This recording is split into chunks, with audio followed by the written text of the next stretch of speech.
Hello, everybody, and welcome to the Digital to Dice podcast. I am Dave. I'm Ron. And Ron, today we got episode 149. The Farm to Market episode. There's a story behind that. All right. Okay. And yes, if it does please the court. That's why you're here. Okay. That's why I'm here, yeah. So the road number that would bring us to the interstate, or the Northway in New York from Vermont, because we're too far away from the Vermont interstate where I grew up, was Route 149.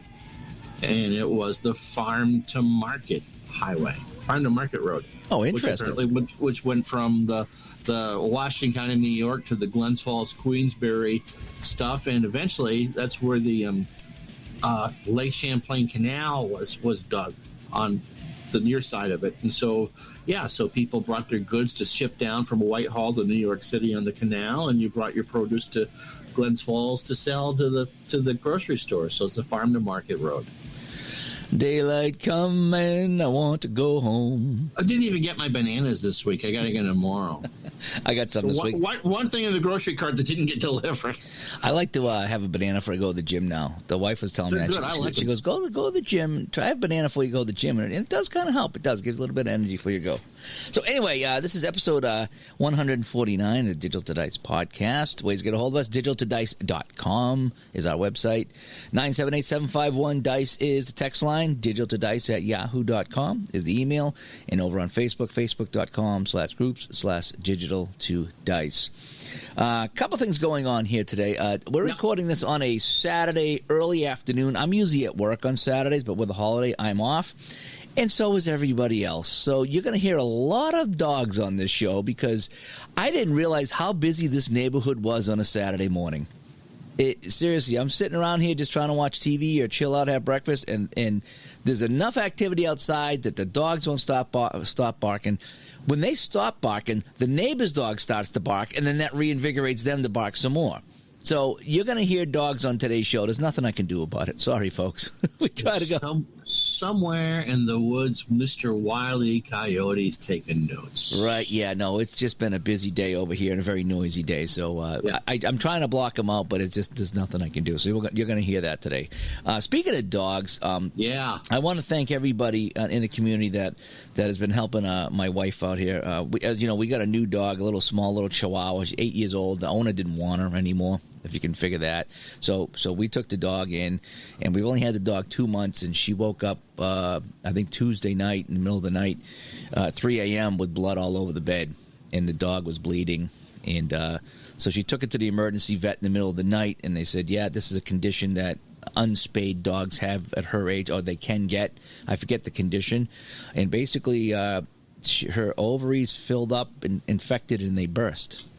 And that was where all the blood was coming from. So they had to do emergency surgery on her, and they saved her life. And so the dog's doing better. She's healing up now, and you'll probably hear her on the show doing some barking upstairs. But it was touch and go for a day or two as whether we could save this dog's life. And we've only had her for 2 months, and so the wife is heartbroken. She's going on no sleep. She was a miserable wreck. But they saved her life, so the dog's okay. Hopefully going to get a full recovery.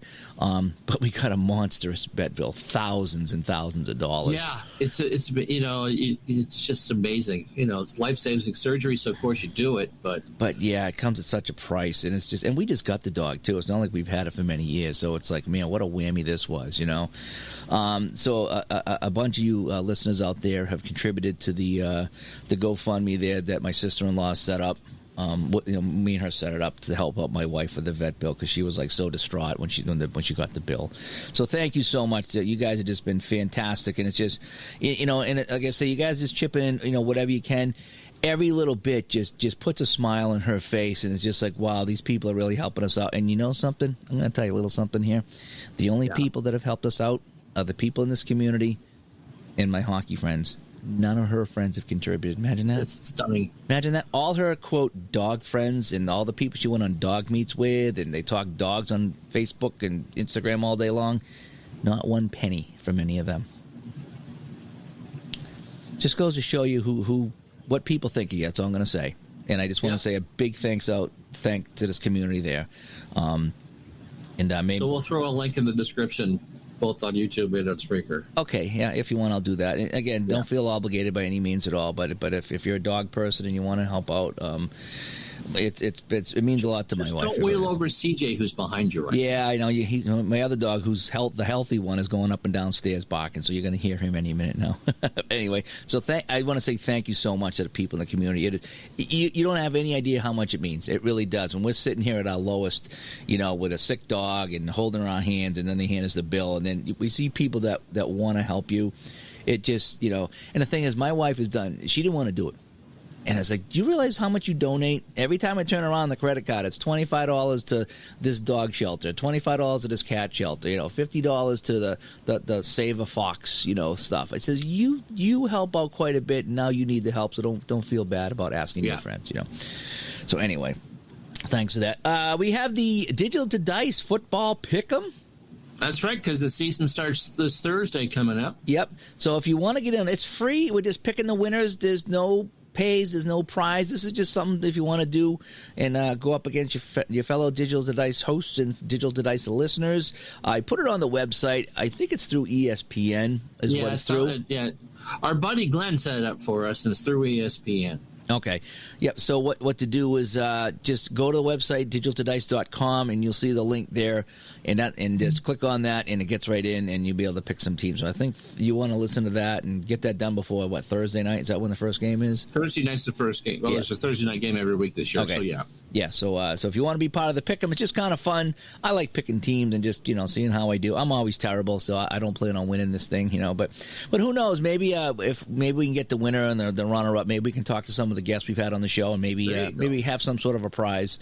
Let me actually make a plug here. If you follow Rob with an exclamation point on YouTube, he and his buddies make picks on Tuesday for the games coming up the week ahead. So you're looking for some guidance.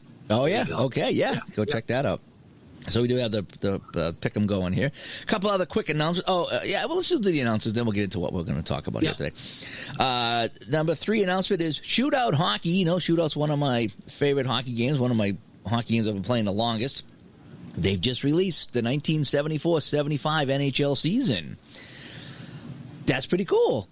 It's one of the seasons I enjoy playing. I think I have that in every hockey game I have. That's the one that I buy. It's either 74, 75, or 70, 71. That's what I tend to buy. Interesting, because it's the Flyers and the Sabres in the final that year. Yeah, but that's the one that has the Scouts and the Seals. So it's got all the crazy teams, all the bad teams. And the 9-win Washington Capitals. Yeah. So it's a fun season to play. The Bruins were fair that year. They really weren't that good. They were fair. Orr's last healthy year? Yeah, Orr's last healthy year, and he had a good year too. But yeah, they didn't win the cup. I don't know if Cheevers was back or not at that point. He still might have been in the WHA, I forget. But 74-75 is out for Shootout Hockey. And lastly, Stone Cold Hockey, the pre-orders for the print version, that was through August only. So that stopped on August 31st. Whatever the 31st was. So Wednesday was the last day for that. So a couple people went to the website and tried to order it, and it was not there anymore. So the pre-orders are done. He's off to the printer. He's proofreading, hundreds of pages. He had to proofread because it's all team cards. Yeah, he had to proofread every team card to make sure that everything he was there was right. Yeah. So, and I know he had made some modifications to the directions. After we got a hold of it, we were playing the Cards and Dice version, and we made some suggestions to clear some things up, at least for me. And so he added that and proofread that. So, so if you're looking to get Stone Cold Hockey, the printed version, I think you probably got to wait a couple more weeks because the pre-order is done, and then he'll probably open that up again along with the PDF. He was trying to ship on the 23rd. Yeah, so 20 days from now, and then 20 days from now, and then after the pre-orders are taken or mailed out, then they'll order for the print. I'm sure the PDF. Yeah, so that should be coming up shortly. So that will be available, but right now he just wanted to lock in the pre-orders and get that to the printer and get that done. Right. And we hear the PC game is looking good and coming along as well. No release date on that yet. So, some exciting hockey news in, I guess, our news segment of the show, which we don't have too often. There you go. We should probably also mention that that Stratomatics had a rough week. Oh, yeah. Strat, the website's been down for at least 2 to 3 days, and they finally fired back up. And got it going, and they're offering 10% off through Tuesday the 6th? Tuesday at noon, yeah. September 6th. But I know that people listen later. I'm not quite sure what it was. If their host just crashed, they don't do their own hosting. Yeah, I don't know. It affected all of their baseball and football online leagues, too. Everything. Everything went down. Order. Yeah, it was just something that just happened. These things happen, and sometimes they're an easy fix, and other times they're not, And they were 24 hours, if not longer. Yeah, it was close to a day and a half, maybe 2 days. And like I said, we had people texting me on the Dice line, and it's like, they're down. It's not just me. So, but yeah, they're offering 10% through September 6th of 2022. So if you happen to hear the show before then and you wanted some Strat, it's 10% off. After that, it's back to normal pricing. And that's the news. And now, here's a look at the weather where you are this week. Well, I guess one more bit of news is APA has announced they're going to be raising prices, I think at the end of September.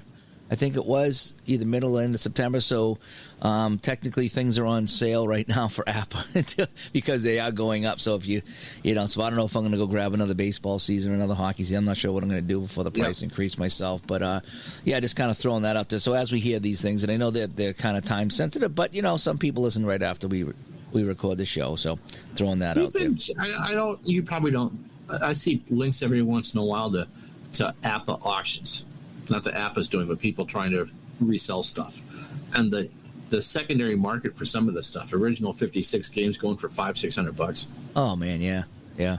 Well, some people pay that, and good for them. Unlike if you buy the unopened pack of baseball cards, which loses so much value once you unsheath them, at least if the APA cards are well taken care of, you could at least play the game. Right. Yeah. Yeah. If they're not, then yeah. Anyway, so should we get to the topic at hand? No, let's talk about what we've been playing. Oh, we haven't done what we. Okay, yeah, we'll do. We're gonna keep that a little surprise what we're gonna talk about, I guess, and get to what we're playing. Yeah. Oh no, yeah. Okay, yeah, yeah. So we'll. All right, what we're playing. All right, so hang on, you go for it. Hang on, you go. I've only done 149 of these. I don't understand. I like to mix it up. All right. So what have I been playing? Well, that I can talk about. My 85 Action PC Replay Baseball Replay, or Action PC Baseball Replay, is almost done with the regular season. We've crowned the Dodgers the champions of the National League West.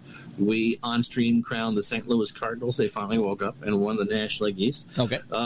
Early next week, the Toronto Blue Jays should be crowned champions of the American League East. And it's looking like with 11 games to go, the Angels have a 2-game lead over the Kansas City Royals. And so if we're going to get one that wasn't correct, it looks like that's the last chance for us to have something that's not there. How do you feel about that? I know that's been a discussion in the circles here about getting different results, different winners. How do you feel about that when you got the 4 division winners? Do you want to hit them all? Do you like one different? Or what if all 4 were different? How do you feel about getting different results? I was ready for all 4 to be different, and of course, Kansas City can actually still win the West. It's not a done deal yet. I think it just goes to the strength of the game engines. That you have it. There's always some variability there. It's not like you have a team that was 25 games out of first place contending for the championship the last week of the season. Everyone kind of contended. The Mets caught fire towards the end, but they aren't going to make the final run there. The Expos are going to finish second in their division, it looks like, and the Red Sox are going to finish second or third after only being a 500 team in real life. So there's enough variety there that it does write enough of a different story. But if it was all 4 of the real teams, I don't have a problem with that because they were good teams. I mean, St. Louis ran all over everybody, and the Dodgers are real strong except for on defense. And Toronto, right at the beginning of their 8 or 9 years where they were really good, and the American League West was a crapshoot. And so, it's about kind of what I expected going in. And so, no, I don't have a problem with that. And if there is a weird oddball team, and I'll bring up the 78 Kansas City Chiefs again, when they were overperforming. We've talked about this before. Al Red Sox fan looked and said, Ron, they lost 5 games by 7 points. Right. So it wasn't unrealistic that they could have won some of those. So you look at it and go, oh my gosh, this team is terrible. What are they doing? But it wasn't as bad as it seemed. So no, I'm okay with plausible, and that's certainly plausible. Do I need to have the Royals and the Cardinals in the World Series to make it worthwhile? No. See, I like the variety. That's why I sometimes will play a full season or playoffs. Is I want to see what my results were, and I know that the favorites are always going to be favored, to win it all. But it is fun to play it out to see what you get. And as long as like the 76 Buccaneers don't make the playoffs, I'm usually pretty good with any result I get because it's fun to talk about it, good or bad. Right. See my 86 Red Sox replay. But I like a little bit. I mean, if it all comes out the same, sometimes that's cool. Because it's like, well, that's how it panned out in real life, so the favorites won. But sometimes it's fun when you get some really strange dice rolls or fast action card flips, and you get some different results and an upset here or there. That kind of makes it fun. When Mark Zarb who was a guest on the show a while ago, recently did the 91 season, NFL season. And yes, the Redskins won there, but they ran the table. Oh, wow. And so even if you get kind of sort of the real teams again, there's always a story kind of lurking beyond that. And you get a little more of an understanding. And then maybe, if the topic grabs you, then you go look it up on YouTube or read it on Wikipedia and like, wow. So, I wouldn't. It's always good to have the surprises to some degree. But again, it's just like the NCAA tournament. It's always nice to have the Vermonts and the James Madisons pull the upsets. But at the end, the ratings would be terrible. People want Duke and UCLA. Yeah, I hear you. I just was wondering what you thought about that. That's all. No, that's great. That's fine. What else have I been playing? Been doing a little more of my 88 replay using Roster Card Baseball and the board game companion for Digital Diamond Baseball. And that's fun. The creator of Digital Diamond released his roadmap for the rest of the development cycle for this. He started the development cycle for version 11. It just plays really well. And I know that you've done some board game inputting in both, replay. And I don't know if you did it in Strat or no. No. Because you can only do it in the baseball game for Strat anyway. Right. And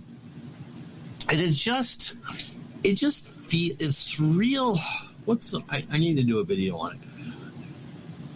It's getting more and more intuitive.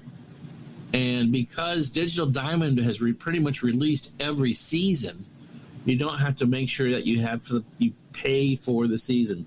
Again, it's always kind of interesting. And people have done this. You're not the only one that, let's say, bought the 1980 season in replay and then pulled out your APA cards to play the game. Yeah, right. And yet, no, I understand why you do that, but yeah, and Roster Card is just a fun game. Yeah, you like that one. It's all on sheets, and the results are very much either or, and it has one of the nice things I like about APA games is that you can memorize. Once you see what the result's going to be, you have a decent idea in your head of what's about to happen, right, without it being predetermined. And it could be either a hit against the pitcher's card or it's a ground ball to second. And so that sort of thing. So pretty much that's all I can tell you that I've been playing. Okay, let me see. I have been playing more of the Stone Cold Hockey tabletop cards and dice. Really enjoying that. I only got the 14s, but I've been playing some. Still been streaming a little bit with that. But then I moved on, and somebody sent me the Soviet team from '79 in APA, and I printed that out. And I played APA hockey, streamed it, the NHL Challenge Cup '79. I think it was a 3-game series at Madison Square Garden between the Soviets and the NHL All-Stars. And so I did game 1, I guess it would be called, and the All-Stars won 4-1 over the Soviets. That was kind of fun. Wow. Yeah, get in there. Well, I think 4-1 was the final, because when I fell asleep, it was 3-1 the first. Yep, it was a very slow game after the first period. It really was. But I think in real life, the NHL won the first one, and the Soviets won the next two, if I'm not mistaken. And they creamed them in Game 3, 6-0. They lit up Chivas for 6 goals. Yeah. Now, today, we've been told, this Saturday, the 3rd of September. Yeah. It's nice to have the visual reminder next to me. Is the 50th anniversary of the start of something you've actually done a lot of series play with over the years, the Summit Series. Yes. Canada-Soviet Summit Series. Yep. Game 1 was 50 years ago tonight at the AMC movie theater at the Forum in Montreal, which was not playing movies then. Yep. So 50 years for that. Yeah, I should try to do something with that. I got to see what I have that I can stream, because I have some bootlegs that I can't play, so I'll have to keep that quiet. But by the way, Dave and the Grateful Dead will not be performing together later. That's right.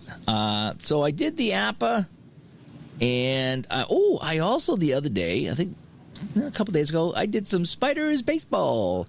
Yeah, good to see Spiders baseball back on the channel. We had a good crew for that. I think that was Thursday night, actually. And I was like, I'm playing some Spiders baseball. I'm feeling a little bit better. At least I was on Thursday, so I pulled it out. And the Spiders got creamed by Louisville. That was a fun game. It's always fun to play Louisville. They get Dummy Hoy, who's my favorite player. I don't know why. I just like Dummy Hoy. And then they have this guy named Honus Wagner, who, which... No longer the most valuable baseball card, by the way. Oh, wow. Wow. You didn't hear about no. There was a private collection, and the guy had a beautiful 52 Mickey Mantle tops. Oh, wow. Wow. Which sold at auction for $12.5 million. Oh, wow. Yeah. Crazy. Now, and this thing was nearly flawless. It is the nicest Mantle card I've ever seen. Oh, nice. There was people in the chat room when Honus Wagner come up, and I had his picture on the screen there. And somebody brought up, I don't know who it was. I don't know if it was Steeler fan or ID or somebody like that. They brought up, it says, you think kids back then had the Honus Wagner baseball card and put it in the spokes of their bicycle without knowing that card would be worth millions someday? I don't know, because the reason why the Wagner card got pulled was because it wasn't cigarettes. It wasn't bubble gum. Oh, wow. So it was adults that were buying those cards. Right. But still, I put the card on the table. The kid put it in the bicycle and drive around, whatever. So it's in Spiders baseball. And then I pulled out my Stratomatic hockey, and I don't know why I'm on this Russian kick. Maybe because it's 50 years ago, the Summit Series. But somebody had sent me the 76 Russians when they played the 75-76 NHL team. There's 2 Russian teams that did a tour. So I printed out the 2 Russian teams, got them all printed and cut, put them into the Strat Helper. I took 5 NHL teams that I'm going to play against these teams, inputted that into the helper, and I never played yet. But which kind of leads us. And that's the segue into today's topic. All right, here we go.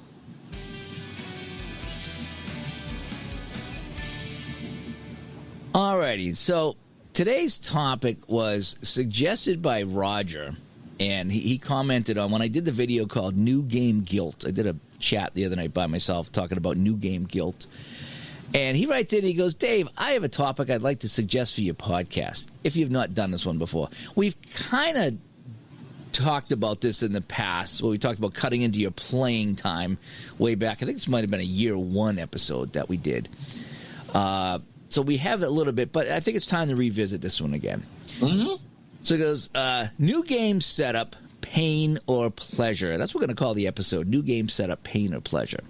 He goes, the setup to tweak your game just right is lots of fun for me, but also a pain. I wonder what others think.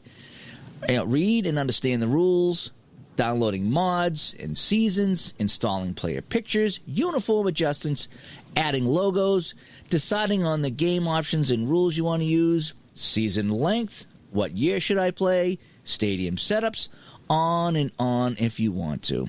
Often I get done with all of that, and then it's on to the next game before I take advantage of all my work. Am I alone or what? Roger, no, you're not alone. No, you're not at all. And how many times, if I brought this up, whether on the show or on YouTube or something like that, where... And that's what I did with the Strat Hockey. I pulled out the teams, I inputted them into the helper, I printed out the Soviet teams, I put them into the helper, and by the time I was done, I was tired, and that cut into my playing time. And so by the time I set up the game to play, I was too tired to play, and then I went to bed. And then the next day I get up, and I was sitting here, and I was like, I'm in the mood for 75, 76 hockey. So I pulled out the Strat PC. I just fired up the Strat PC on the computer, went into 75, 76, and realized I hadn't set up that season yet. Now, I couldn't just set up the two teams I wanted to play. That's not you at all. That's not me. I collect the whole set. That's what I have to do. I don't rest.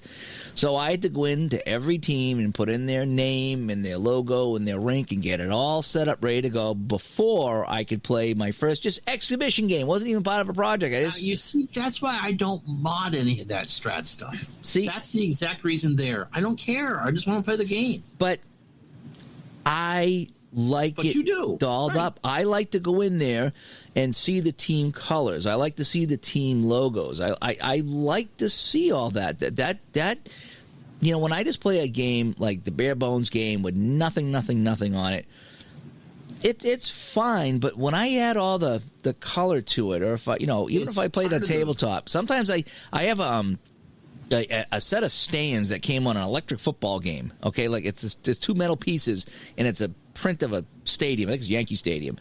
Sometimes I'll take that out and put it behind where I'm rolling dice just to give the effect that I'm in a stadium. And it just, even if I don't stream it, it just gives me the smile on my face instead of just sitting there with a pen and paper and a set of dice. If I have the team logo, sometimes you see people in the streams, they put out the helmets, of baseball or football.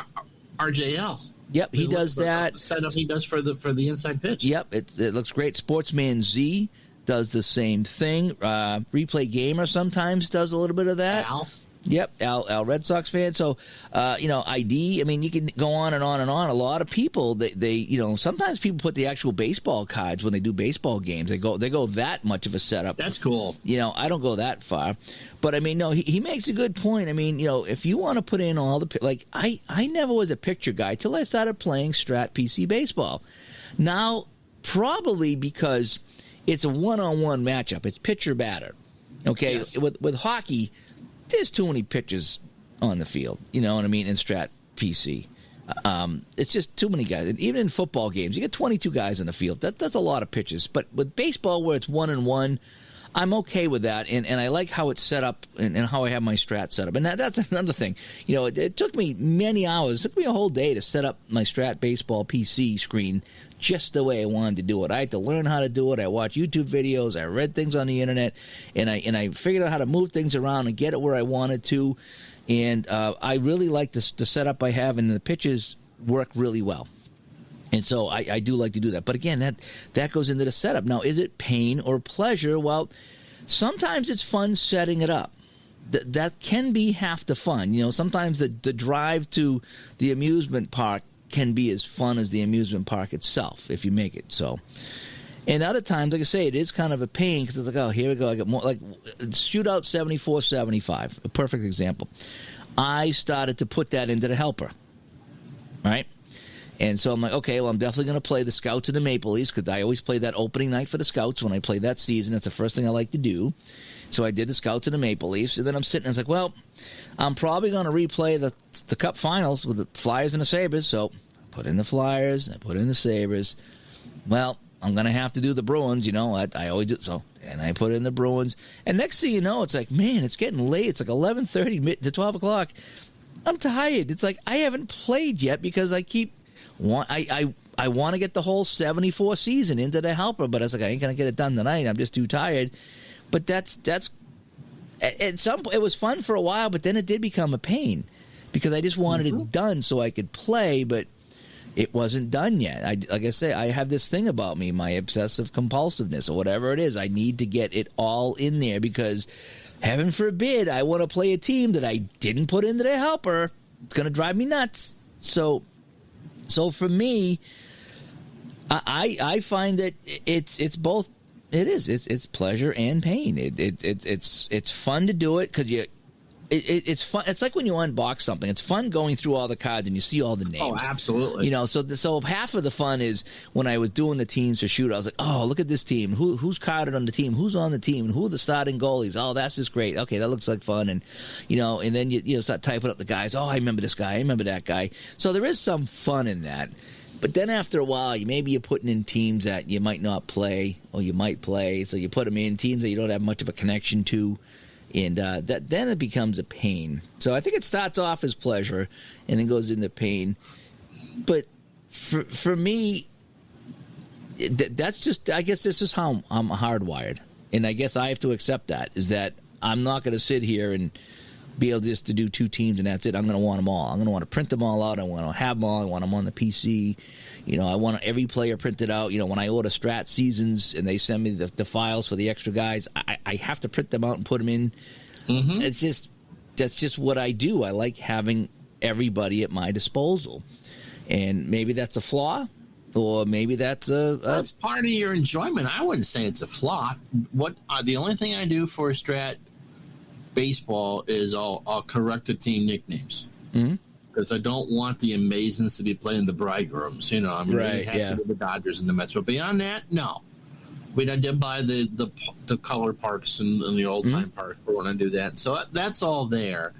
But when I do a card and dice or chart and dice game, I want that experience. I've got plenty of games that I've dolled up. Now, when I set up a season in Action PC, I'll go through. Like the last time I did a football season, I did all the stadiums. I do which you got to set by hand, and you got to tell them which logo to use. The player pictures isn't too bad. As long you just have to make sure that it's first underscore last. So that's just making sure that you have them all and hit the button to do that. So you go through and because in Action PC, there are 3 possible fields. You have a dry field, you have a rain field, and you have a snow field. Now, you never have to worry about a snow field in Los Angeles. Right. And since New Orleans is in a dome, all you need is the one field. Mm-hmm. But in a 28-team season or a 32-team season, that's up to 96 fields that you got to make sure you have right. The thing is that once it's done once, it's all set. Right. Yeah. For that season. For that one season. And so what I do is what I did the last time was it was just a separate session. It got me into looking at the teams and what would I do with this one and will this one ever play, and because you never know, once the season starts, what's going to happen. And then by the time it became streaming time, that was all set. I didn't have to worry about that. I had to worry about making sure that I could play the teams correctly, which is a whole other thing. I mean, that's thank goodness for Pro Football Reference and all that. But as far as the card and dice games go, the Strat-O-Matic games go, I haven't touched the hockey since I had COVID. It'll pop up again, but no, I don't really care. I know it's the Islanders and whoever. And I'm just there to play the game. I like looking at the cards. I love looking at the dice rolls.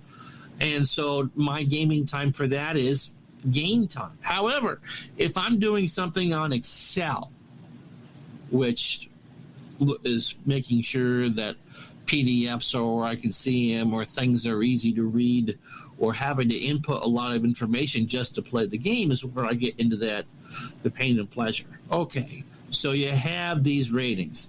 And usually when you have ratings, you have to look them up to convert them over and stuff. I have a great time playing the game, but if you have something that's complex, such as let's say classic Formula One, the setup time takes about as long as the race goes. Because with that, I mean, they want you to roll for, and again, it's the things that make that game really good is what makes it take so long. So you have to roll to see what car a driver's going to have, and then you got to do the ratings for this and the ratings for that, and have it on the chart. Someone asked me if I would do a full race, and I went, "It's 3 hours." Yeah. It's a 3-hour thing, and just as you said, it's only 20 drivers or so, but you still have to keep your concentration through that. And so, so the setup for each individual, even motorsport, which I really, really enjoy.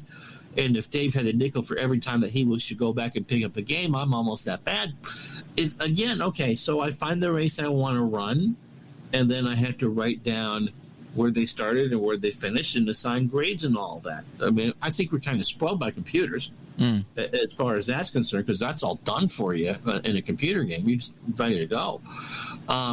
So, yes, it's okay. I want to get this up and running, but I got to the prep work for it, and you're trying to concentrate, and you have a dog, you have 2 dogs, and I have a cat, and the phone might ring, and the wife might want something, and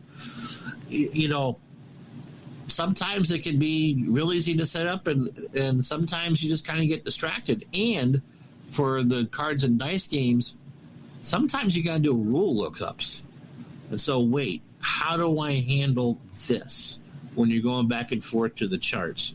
And so, and a lot of it is prep, especially if you're doing motor racing type stuff, there's a lot of prep work for that. So, so yes, it does cut into it. Or when you look in there and go, oh, what is it? Do I actually want to do?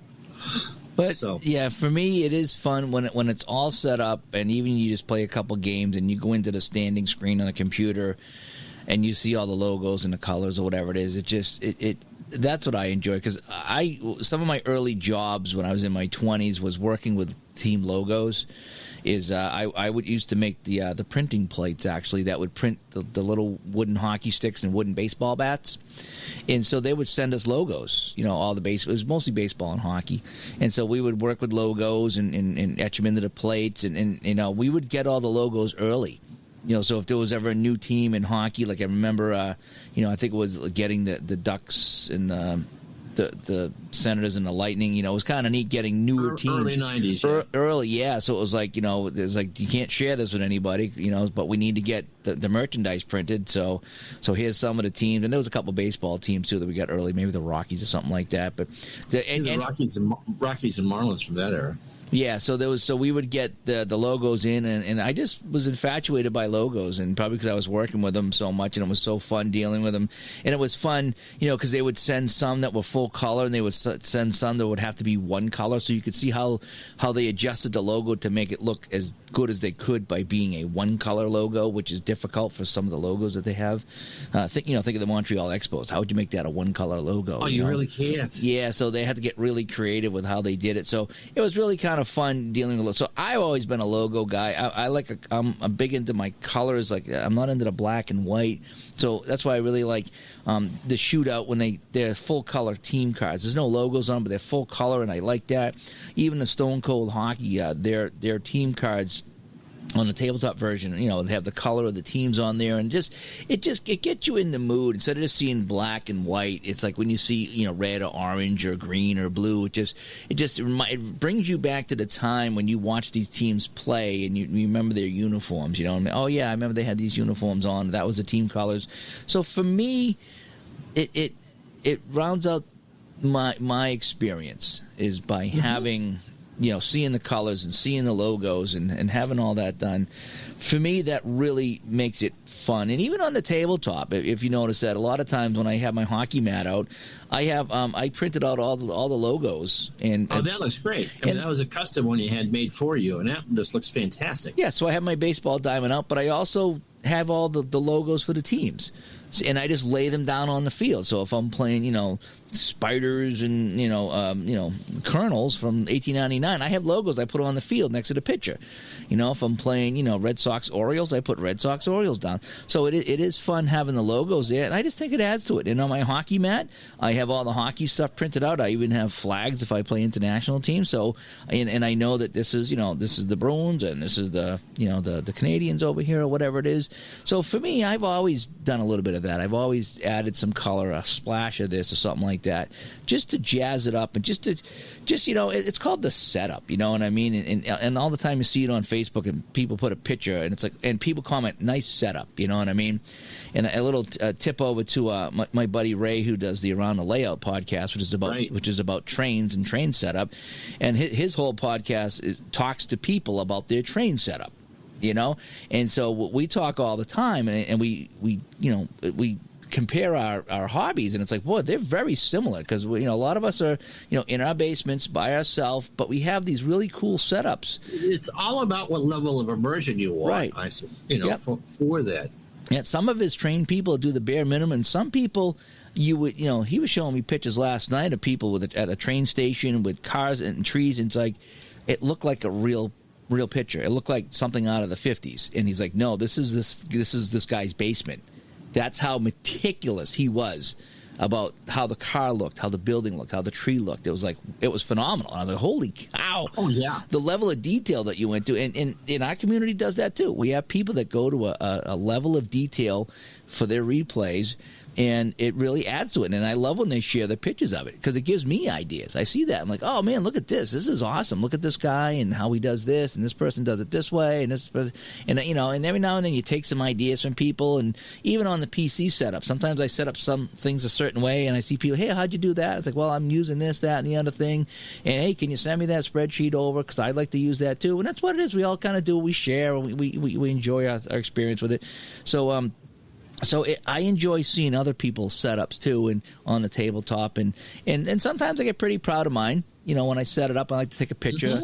Mm-hmm. A few months ago, before I had my before the heat wave, actually, I bought those 2 little lights from Amazon. Actually, it was one set of lights, but it was like a V, and they opened and closed. You know what I mean? Almost like a movie set, like action. When they do that, yes, it looked lights, like so the lights would open up like that, and they were really bright, and they just went right over the tabletop in Studio A, and it lit up everything.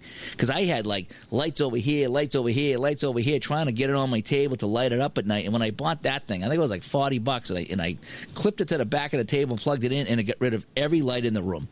I could put everything away, all the stuff that was hanging from the ceiling, and it looked really, really bad. So I got rid of all that, and now I just have the one light, and it's over me, and it shines down, and that's my setup now, and it's nice and clean, and it looks good. And I was not happy. I had lights everywhere, and it worked, but I had 2 of these lights, 1 of these lights, a standing light, a light above me, a flashlight, a cigarette lighter, whatever I could do to get light on the table, and it just looked terrible. But now I stole the torch from the living room. That's my lighting. Yeah. But I wanted to make it look better, and I wanted to have better lighting, so I got that light there. So the lighting is part of my setup.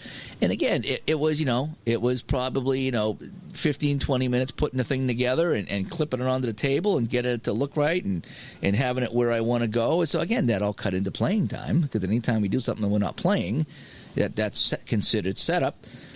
Putting up the light, yes, that was a pain. That's not something I enjoyed doing. It wasn't like I was going over a roster or I was looking at a logo. Right. That was a pain. I would consider that a pain part of the setup, was setting up lights. When I do my APRA on the table here, when I broadcast APRA, it takes me 45 minutes to an hour to get that set up.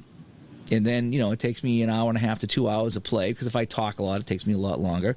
And then, when I break down, it's usually 15 minutes to break down. It's not too bad. But setting up, I like to get the rosters just right. So you got to go through all that. Who played in the game, if I want to do that way. So then you get that set up. Then you got to get your lights. And then sometimes it reflects off the cards. Sometimes you get shadows. And where can I put all my charts so I can make this work, so I can play the game? Because sometimes it feels like you're in a cockpit with all the charts and things around you, and I don't have a big space here to work with. That's a pain. Setting all that's a pain. The game looked pretty good, though, on the stream once I got it done, so there was the pleasure part of it. You know what I mean? Right. I got to enjoy it. But it's just like, when you're baking cookies or baking, fancy, date night dinner that you're making, just because it looks great on the plate doesn't mean that, look, this ham and asparagus look wilted when you got it from the store. You made it look great. There are people who do specifically just that, make things look better than what not just a sports thing, but that's what advertising agencies do. I think the other thing, as far as the logos are concerned, in that is that, you watch a baseball game from before they started to put the ads up back on the field again, there was a lot of stadiums that had logos on the walls. And so you go through, and Fenway never did that, but so yeah, you go to watch a game in Seattle or Toronto or Atlanta, the logos were on the walls. And so it was all part of the television experience that you knew you were watching a National League game or an American League game or painting the fields in football. I mean, I grew up a Bengals fan. There was no more boring field in the NFL than the Bengals field, which had no decoration on it whatsoever. Oh, didn't that drive you nuts when you just got these generic fields that just were like just a generic field? There was nothing. There was nothing on it. It could be played anywhere. Just nothing. I remember geeking out when the Cowboys put on the super wide border along the sideline. Oh yeah, and I guess there had been enough teams in the 70s that just had a line there. I mean, the Cowboys must have had a 5-yard white border. Yeah. Along there, and it's like, oh my God! You could see the end zones. You could see where it was because there's so many lines. There was the photographer line. There was the end zone line. There was it's like you could never tell like what line was what when you're watching it. It was like it was nice when they did that. That put a nice defining line there to tell you this is the end zone. This is not the end zone. Right. Yeah. So yeah, I understand why people do that. The worst one was the Houston Astrodome. I don't know how many times they used the chalk. But it was always faded. It's like every time you watch a game there, it's like it's opening day. It's like you guys haven't relined the grounds here in 5 years. It's all faded. It's like, and then you go to other stadiums and it's all nice and crisp and new. And it's like again, it fades during the season. But Houston was always the worst. I'm like, man, it's faded. My eyes are hurting trying to figure out where the ball is, what yard line, So a lot of places, especially the grass fields, use vegetable dye. Why did the Raiders in the 80s, those fields look so green? Because they were painted green. That's fine. They look good, though. They look good. But there's a great story about the 58 NFL championship game. It was a cold day in New York. There we go. That's what I wanted. I'll take our number 3, Auntie. And so they tried to have some grass on the field. They didn't have to worry about painting it because there was no color TV, but they wanted something to run in besides just the Yankee infield mud. And so they tried to plant sod and covered it with hay the week before the game. Yeah. And fertilizer. And so they're sweeping the hay off, and so this is the greatest game in NFL history. Of the entire legend of the NFL really starts with that Colt Giant overtime game, and the field literally smells like cow manure. Oh. We don't need to be that realistic about it, but that's where I think a lot of it comes from, especially for you. Is look, this is the way that it was when I was growing up. Yeah, be kind of curious, you could tell a hockey fan from before there were ads along the boards. Yep. To after the ads. I remember when I first started getting into hockey in the late 80s, early 90s, if you just shot me the name of an ad that was on a board in one of the rinks, I'd probably be able to tell you what rink it was. Yeah, you get used to that, yeah. So, I think the pain is, especially when the card and dice, and because I think probably a majority of the people out there that listen do one-offs like you, or a series of things and not steady replays. It's like, okay, what am I going to play? What's my inspiration going to be to play? I'm setting this up and I'm watching Walter Payton's 50 Greatest Runs on YouTube as I do it, as I'm setting up a hockey game. Well, guess what? The hockey game gets put away and it's Walter Payton because you've seen it. Yep. Yeah, and again, I spend a lot of time setting up an entire season just for 1 or 2 games, and that's just me. But again, if I go to the Golden Corral and I'm like, I'm going to get the chicken fingers, and I'm going to get the shrimp, and I'm going to get the rice, and they take everything else out of the buffet, no, I don't want that. I know I'm only going to have these three things, but I may want to go, try, the breaded whatever, I may want to try this. Something might look good over there that I might want to do it. So I want that available to me. So I guess that's when everything's set up, everything's available. At least with the helpers in the computer games, it's all there. I mean, sometimes you can get the imports to work to go from one version to the other, but it's all right there. And so, if you took the 2 hours to set up for, let's say, the Summit Series, it's there the next time you go to play. Right, yeah, it is done. Yeah. And the other thing, before we wrap up, that we can talk about, too, is trying to get an as-played lineup. Now, I know baseball is a heck of a lot easier because there's a lot more resources that you can get the actual lineups. Although sometimes you don't, it doesn't really specify, what pitchers were available for you. It'll tell you who pitched, but it might not give you all the pitchers available or who was on the bench that day. You know who's done a lot of work with that? We're supposed to have him on the show at some point. It's Ron Bernier. Right, yeah. Who's done these beautiful replay guides. There's 700-800 pages. Not only is it the lineup for every games, but the bullpen grids and when people are brought up and people are brought down, and whether you want to do an as scheduled replay or it as play. We're going to have one. But I try to do that with hockey or football or basketball. It's easier with that now. Some of it is because of the sports reference pages. The NHL released all that information and then made Sports Reference pull it off. Well, they made an agreement, so that's all on there now. And you can look in the basketball games and see who at least played in a minute. And so we're going to have people for the first time, I think it's certainly second and 10, you can set up to do, if you know everyone who played in all 16 games, you can set up an as-played replay in football. That was unheard of 5 years ago. Right. But does that come into pleasure or pain? I mean, trying to get everything just right? It depends on what the experience you're looking for is, I suppose. Would I do it? No. I do as played for baseball because it helps me get the usage right and because I parachute into different places. I don't want to, screw things up too badly. But I would never go through that in another sport.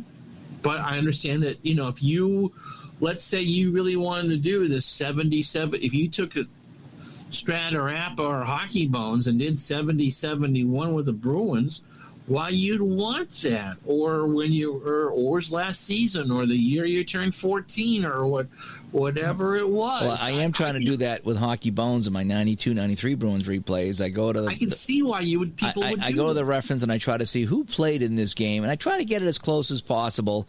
And depending on what goes on in that game, sometimes I have to add a player or take out a player so I can either get 3 lines or 4 lines, solid.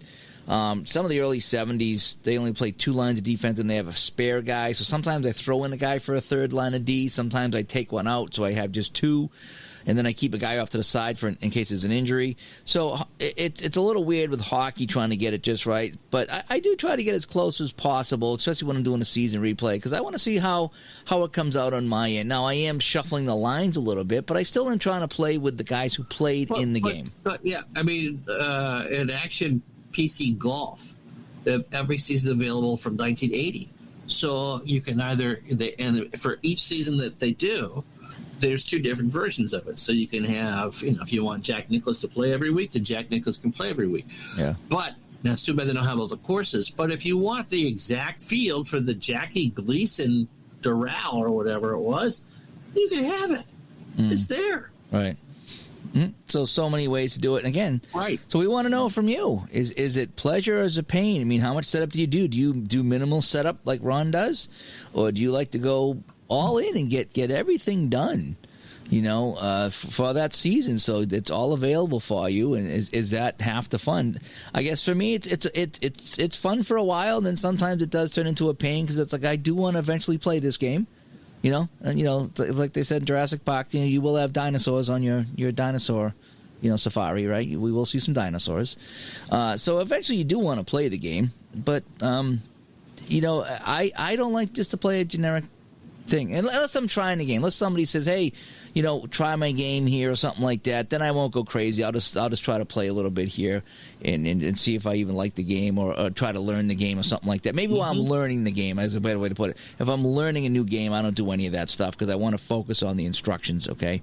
But when I am up to speed on a game and I'm having fun and I'm in a project, I want to jazz it up a little bit. So we want your thoughts on that. Absolutely. Now, before we wrap up episode 149, we want to get to... By the way, I'll tease this. We have a pretty good guest coming on for 150. Oh, yeah, we got episode 150 coming up this week. Yep. Yeah. So, that should be a good one.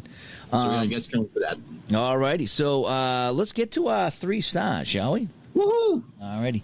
In no particular order, Number 3 star is Steeler Fan. Woohoo! Buggy whips for everybody. Yeah, he was on the Spiders broadcast the other night, and he had some really good specials at Steeler Fan Buggy Whips. He had some really trying to steal my snake oil again? No, you know who's been doing that is Steve Tower.